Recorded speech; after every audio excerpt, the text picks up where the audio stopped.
From the Chesapeake Bay Journal, your source for independent environmental reporting, this is Chesapeake Uncharted, the podcast that uncovers stories about the bay, its interconnected ecosystem, and the people who rely on them. I'm Jeremy Cox. On today's episode... Well, that was quick. We found the water real fast here. Yeah, and we're approaching low tide, so this is, in theory, going down, although it's up to your middle of the foot, and it looks like here we're going to be up to our knees here in a second. So, it's just another day in the Larchmont Edgewater neighborhood in Norfolk, Virginia. Another day when the water has overflowed the banks of the Lafayette River and flooded the residential streets. I'm sloshing through a foot of water here, soon to be 2 feet. With me is Michael Allen, a climate scientist with Old Dominion University. As we're walking, the remnants of Hurricane Sally are churning away just offshore, and its counterclockwise motion is pushing water from the Chesapeake Bay up into these backwaters, Allen tells me. While we think of flooding as something that is often associated with a hurricane or a heavy rain bomb, for instance, a lot of what we're seeing this weekend is just going to be a function of wind. Allen came to Southeast Virginia in 2014. He knew it was one of the most at-risk regions in the country for sea level rise. But even he was surprised by how often the floods washed in. So when I moved here, I thought this was just ridiculous. And now being here for 6 years, it's somewhat normal in some weird fashion. The water has this corrosive effect on the psyche, to be sure, but also on infrastructure. Allen takes me deeper into the neighborhood. The road curves where it meets the river, only the asphalt has disappeared beneath the water, and you can see how the frequent flooding has taken a toll on the road. You can see these waves and you hear that slapping water that's hitting the asphalt and concrete, and literally it's eroding it. So you can see some of the chunks of the road that have just been washed away. Maybe not with this storm, but over time, and you don't know where the river is. We are in the river. The river has breached the banks. During this season of Chesapeake Uncharted, we're examining climate change. It's happening in the here and now, and not just at the North Pole and Antarctica. We're talking right here in the Chesapeake Bay region. With each episode, we're taking a close look at one slice of this new reality. Think of this as a snapshot in time before things get worse, when we as a society can maybe still change the future. Today, we present the second of a two-part look at infrastructure. In our last episode, we looked at how communities are responding to climate change around the bay. We saw how some places are undertaking expensive investments to defend themselves from rising water and more powerful storms. But we heard that there are other ways to make coastal communities more resilient. Today, we'll look at alternatives to big construction projects.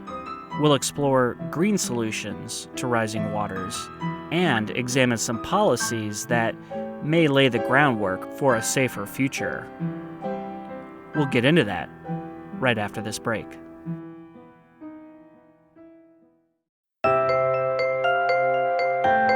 Chesapeake Uncharted is brought to you in part by Greenfin Studio, offering marketing and communications services for a greener world. Their team combines strategy, creativity, and scientific insight, setting them apart when conservation, sustainability, and scientific organizations need help telling their stories. See what they can do for you at greenfinstudio.com.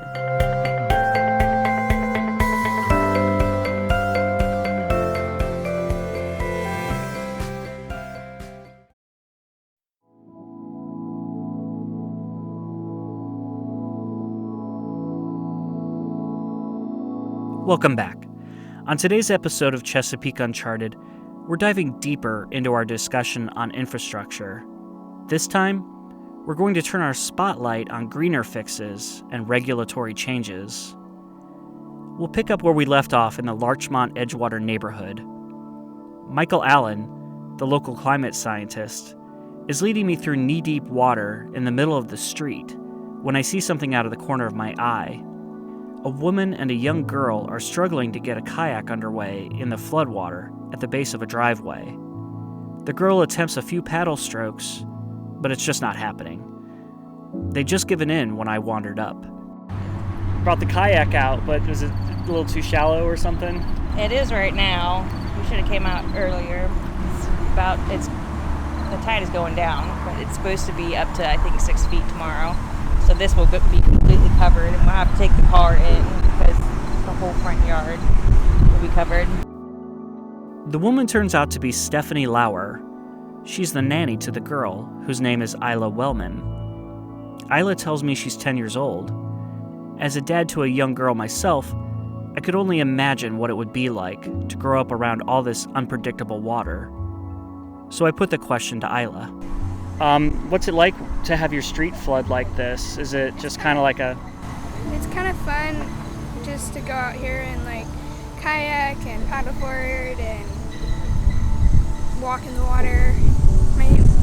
Me and my brother will just like play around in the water when it rains.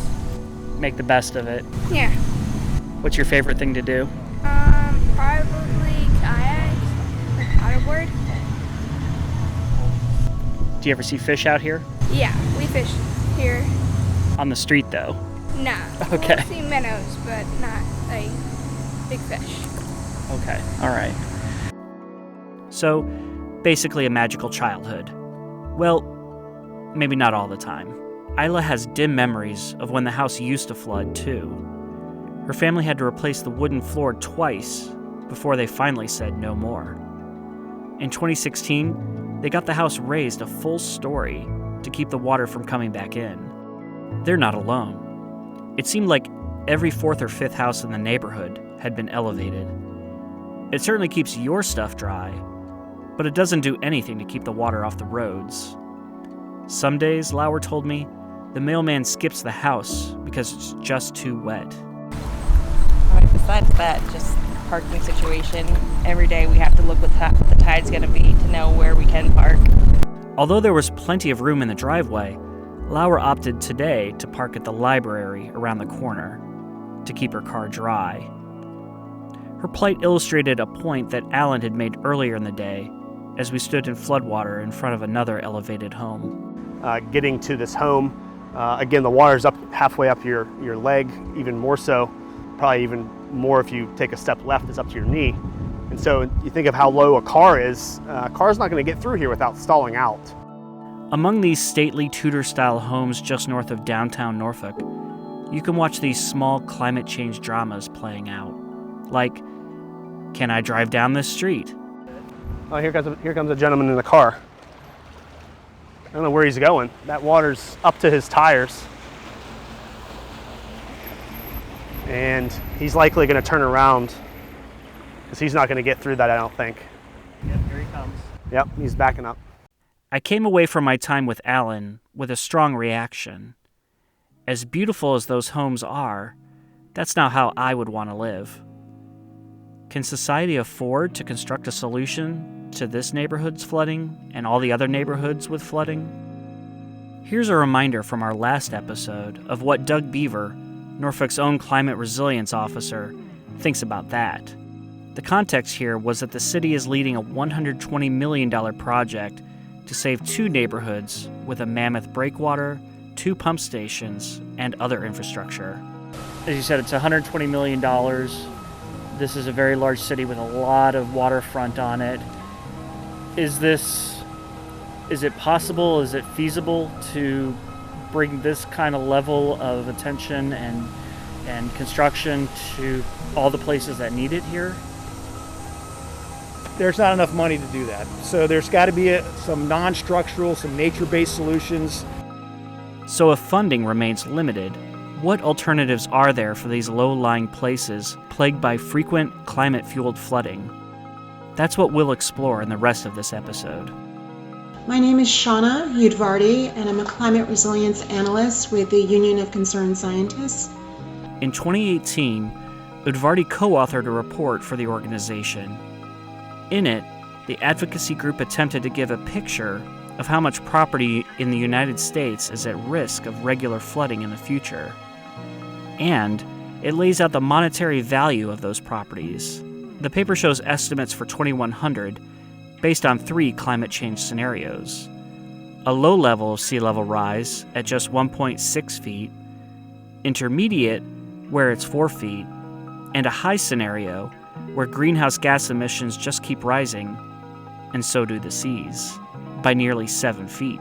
The latest climate report from the United Nations has lowered sea level rise projections somewhat in its worst case scenario. In talking to experts who have studied the new report, I learned that the water in the Chesapeake region is now expected to rise by around 3 to 4 feet by 2100. That lines up pretty well with the intermediate scenario in the report from the Union of Concerned Scientists, with a 4 feet of rise. With 4 feet of rise, more than 46,000 homes, representing $13 billion in value, would be at risk for chronic flooding in Maryland alone, according to the union's report. In Virginia, 42,000 homes with a collective value of about $11 billion would be at risk. Chronic flooding, by the way, is where tidal flooding occurs at least 26 times per year, an average of more than twice per month. It's one of the biggest things that people are confronted with. It's one of the biggest, impacts, and along with extreme heat and wildfires we've been, seeing over the last few years. Let's set aside for the moment the cost to upgrade all that at-risk public infrastructure, the roads that would need to be raised, the storm sewers that would be enlarged. What are we going to do about all this private property that's going to be flooding more and more? Perhaps, Udvardy suggests, there's a policy change that can help ease our transition into a climate change world. In fact, it's almost here. The first part of it goes into effect this October 1st.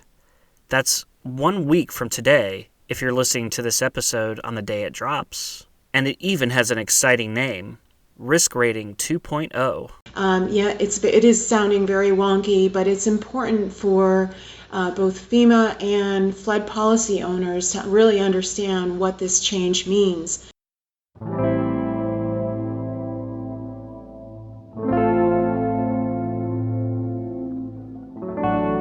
Since its inception 50 years ago, the National Flood Insurance Program has set flood insurance rates based largely on whether properties are either in or out of a flood zone.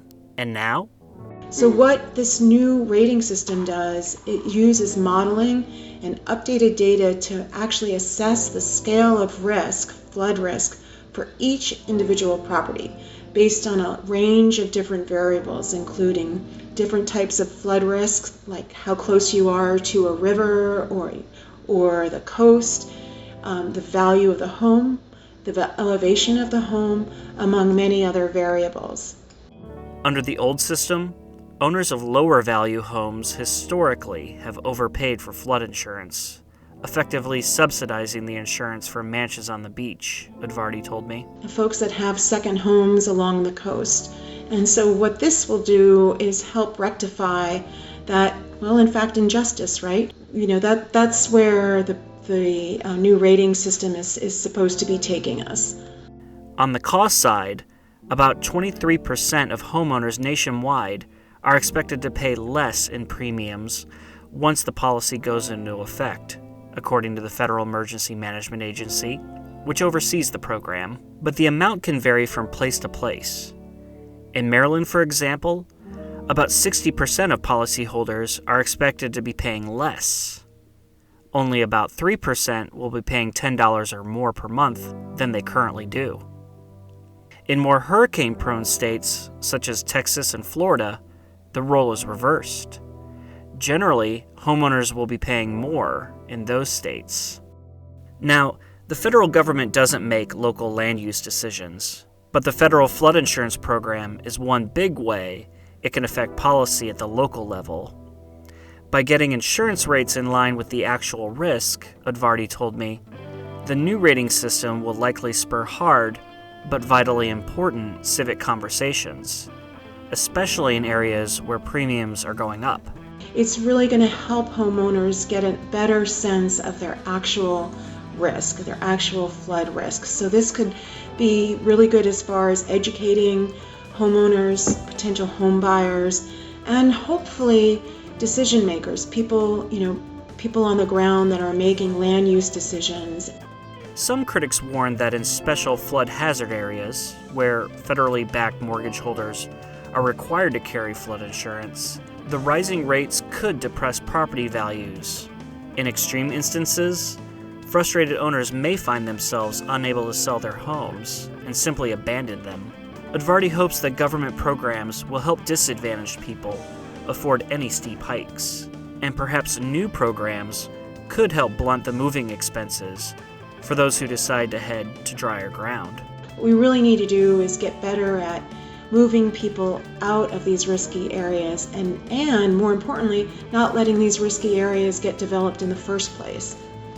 It's not a cheap solution. The federal flood program currently provides $1.3 trillion in coverage, and it owes about $20 billion to the U.S. Treasury. But at least it's a cost being borne by the federal government and not cash-strapped state and local governments. For our next story, let's stay in the policy arena, but shift over to public infrastructure. I know that doesn't sound exciting, but it's worth staying with me here because we're going to talk about a sea change in public spending, one that could make it easier for rural and low-income communities to get federal investments.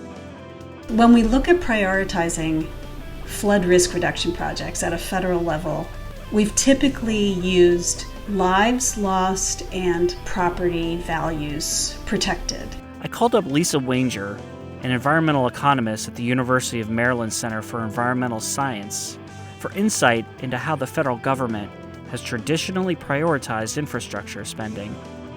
So you can immediately see that if all we are looking at is value of the properties, there will be a tendency to protect, high value homes more than low value homes, even though an equal number of people might be affected. But changes are in the works that could upend the way that the U.S. Army Corps of Engineers has decided which projects get money. Under the 2020 Water Resources Development Act, Congress directed the Army Corps to develop a new system that considers the benefits to, among other things, environmental quality and other elements of society. Theoretically, it's always been possible to use an equity weight on populations. It's just rarely done because you can imagine people feel uncomfortable deciding who should count more, right? But we now have a lot of research about which communities tend to have excess harms as a result of experiencing flooding. And part of this has to do with a lot of research that was instigated after Hurricane Katrina, when we all became a lot more aware of the inequities of flood risk. Wanger has been in the middle of the discussion. Last year, she co-authored, on behalf of the Army Corps, a guide for basing construction decisions on the environmental good those projects can perform. Instead of considering merely the value of real estate, her team's proposal puts into real dollars the value of, say, preserving a tree canopy or sequestering more carbon in the ground. Wanger shared with me a memo from January signed by Ricky James, at the time the Assistant Secretary of the Army for Civil Works. In the 7-page letter, James outlines a new cost-benefit framework. It calls for officials to consider total benefits of project alternatives, including, quote, equal consideration of economic, environmental, and social categories. But the guidance gives review teams a lot of leeway to implement it as they see fit, Wanger cautioned. And in July, after taking public comment on a host of Army Corps policies, the Biden administration indicated that the cost-benefit implementation section would likely require more rulemaking before going into effect. So, stay tuned. For our last section today, we'll consider a redefinition of infrastructure. For decades, it has been the business of gray things. Roads, gutters, seawalls, culverts, stuff made out of concrete. Increasingly, the public sector has green on its mind instead. We'll talk about that right after this last break.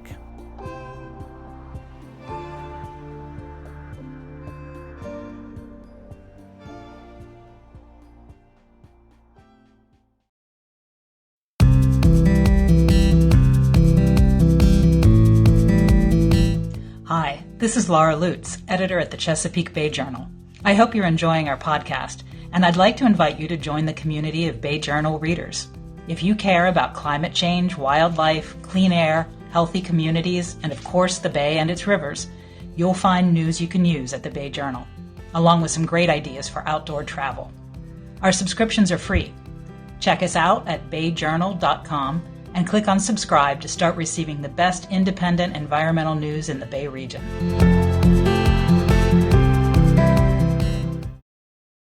Hello again. Today on Chesapeake Uncharted, we're winding up our two-part series on the intersection of climate change and infrastructure. To be effective, infrastructure doesn't have to be gray. Why don't we go over and check this out? Sure. What's going on here? Yeah. So over here we have one of our dump trucks on site with our contractors, and they are unloading some soil and some other materials onto the edge of the project by the water. I've traveled to the shores of the West River, south of Annapolis, to get a glimpse of green infrastructure going into the ground. It sounds like a typical construction site. The beeping, the offloading of stones, the on and off roar of diesel engines. But I assure you, it looks different. Here, contractors are removing a wooden bulkhead and stone riprap along 885 feet of the riverfront. Laura Todd of the Alliance for the Chesapeake Bay helped make the project a reality. Those hardened shorelines, when a wave hits that, it's really just pushing the wave energy back. It's not kind of taking it in stride. It's not a natural approach of how a wave would normally interact with the shoreline. Replacing it will be plants, sand, and rock, Todd tells me. You know, the stuff more typically found in nature. Hence the name, a living shoreline. When it's complete, the waves won't be so violent here. So by removing a lot of those hardened structures and taking a more natural approach, when a wave is going to hit the shoreline, it's going to dissipate that energy a lot more across a larger area and lessen the effects of it, as opposed to stronger and higher waves coming and hitting the same areas over and over again that you'd see in a hardened shoreline. According to the National Oceanic and Atmospheric Administration, a living shoreline can absorb about half the energy of an incoming wave. As climate change supercharges our storms, that could save a lot of property damage. The other goal here is to keep the West River from spilling onto the land. The park-like property we're standing on belongs to the United Methodist Church and operates as a summer camp. There are fishing piers, lodge buildings, a ropes course, a pool, the whole retreat vibe. Obviously, floodwater doesn't mix with that. With sea level rise and the bulkhead's deterioration, it was getting worse, Todd said. It was even becoming a problem, even reaching some of their buildings as well. So after a big storm, having a lot of storm surge and water coming up onto the lawns, seeping into the buildings. Right now, all I can see is a big trench where the bulkhead used to be. So Todd walks me through what it will look like in just a few short weeks. With the living shoreline component, it's going to have a series of embayments. So it's essentially going to be creating kind of like a cove structure almost. So it's directing the water to hit in particular spots in the shoreline itself. And that's going to be paired with some marsh plantings as well. 2 species of marsh plantings, Spartina patens and Spartina intiflora, which are the typical, marsh plantings that you see in a living shoreline. To catch floodwater, the project also includes a shallow ponded area that will be dry most of the time, except after heavy rains. The overall cost is fairly modest as far as stormwater infrastructure projects go, about $1 million. If state officials have their way, more projects like it will be following in its wake. This was one of the first resilience parts. So this project is the first project going in the ground for the Maryland Department of Natural Resources Resiliency Through Restoration Initiative. And they have a portfolio of a little over 15 projects, but this is the first to break ground. With each project, the Hogan administration is looking to demonstrate, quote, smart solutions to flooding and climate impacts. Through regulations and incentives, Maryland has become one of the leaders in living shorelines. Since 2008, the state has required waterfront property owners to employ natural solutions to thwart erosion unless they can prove such methods won't work for their property. To help fund living shorelines over its lifetime, the program has handed out $3 million in loans, leading to the creation of about 40 miles of softened shoreline. But here's the thing, that's a drop in the bucket compared with the 1,000 miles of hardened shore that's already been constructed across the state. That number is worrisome, particularly as climate change takes hold. Back in our episode called Ghosts in the Forest, we looked at how Chesapeake Bay marshes are going underwater at an alarming rate. We learned that some bird species that depend on the marsh have seen their numbers crash, but we didn't really consider the marsh for what it means to humans as green infrastructure. Let's do that now. With sea level rise, when land use changes, so we don't have as many wetlands, we have a loss of wetlands, then we've lost that protective service that those wetlands provided. Okay, so I really dig talking to researchers like Margaret Walls, but sometimes you have to unpack what they're saying. She's a senior fellow and economist at Resources for the Future, an environmental think tank in Washington, D.C. What she's basically doing here is assigning wetlands, or marshes, a role, and that role is to protect us from storm surges during hurricanes. And if we fail to protect those marshes, well, we're in for trouble. Working with a couple of civil engineering experts at George Mason University, Walls did this study a couple years ago that struck me as a truly elegant way to express the monetary value of coastal marshes. They ran computer models depicting what would happen with various levels of sea level rise if a storm exactly like Hurricane Isabel were to hit again in the Chesapeake region. Then, they added one more variable: marsh loss. Because of sea level rise and because of fewer wetlands on the landscape, it causes more damage. More area gets flooded, more properties get damaged, more people get affected.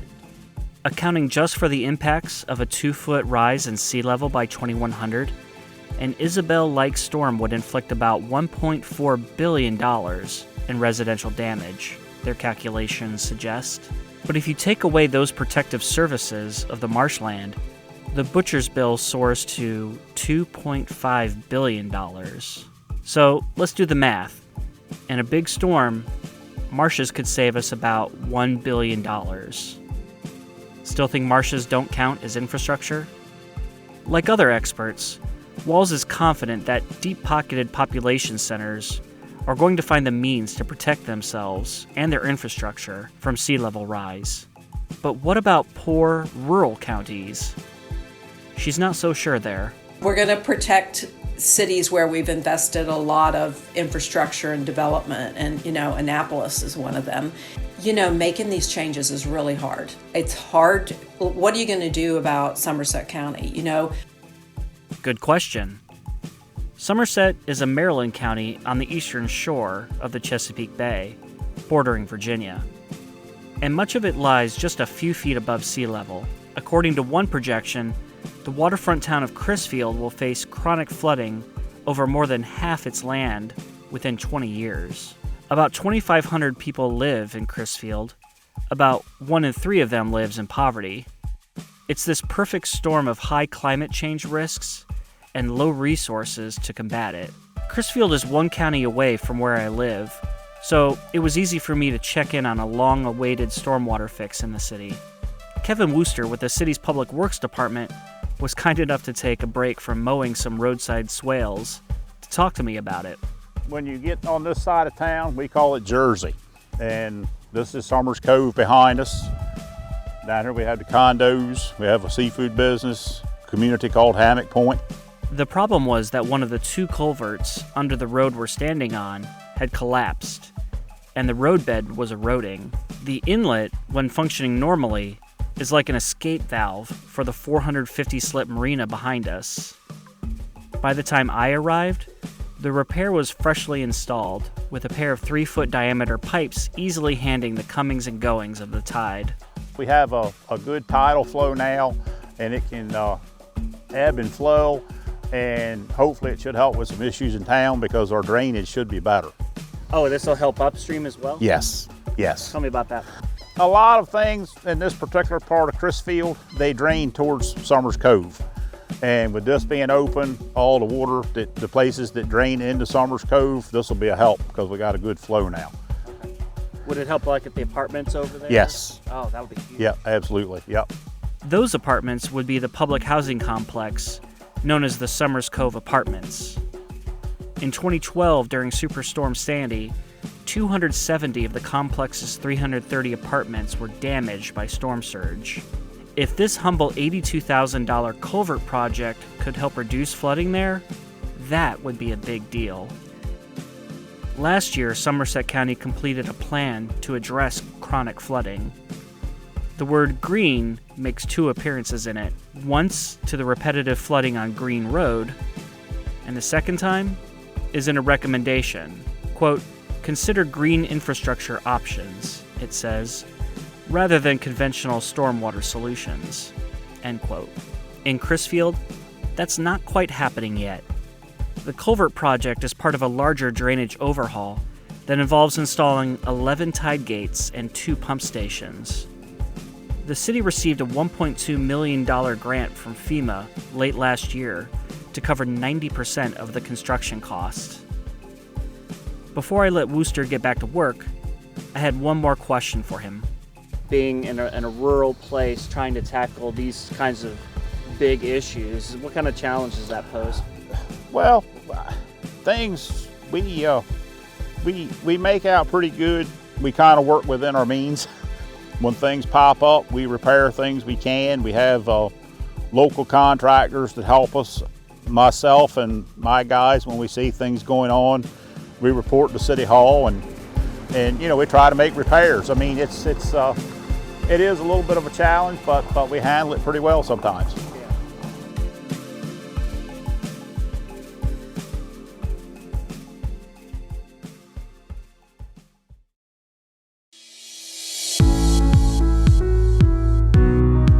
Thanks to Greenfin Studio, which combines creativity and communication savvy with scientific insight. Visit greenfinstudio.com to see how they can help your organization engage a wider audience. Chesapeake Uncharted is brought to you by the Bay Journal, your source for independent environmental news in the Chesapeake region. Production for this episode was by me, Jeremy Cox. The story was edited by Laura Lutz. Our marketing and advertising director is Jackie Kane. You can find more episodes of Chesapeake Uncharted on your favorite streaming service or at ChesapeakeUncharted.com. If you like what you're hearing, sign up for a free Bay Journal news subscription at BayJournal.com. Until next time, this has been Jeremy Cox. Take care.